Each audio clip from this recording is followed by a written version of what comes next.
నేను సోకుల పడిపోతున్నావు యాడికి? ఆ బామ్మ క్యారేజ్ తీసుకుపోతున్నానే.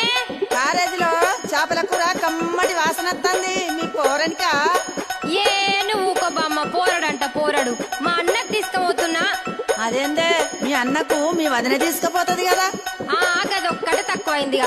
మా వదినకు చీరలు కావాలి, లిప్స్టిక్లు కావాలి, అది కావాలి, ఇది కావాలని అన్ని అడుగుడు తెలుసు కానీ ఇవన్నీ చెయ్యది. అవునా? ఏం పనులు చేయదా మీ వదినే? ఇంతకు ఏమేమి అడుగుతుందో జర చెప్పరాదు.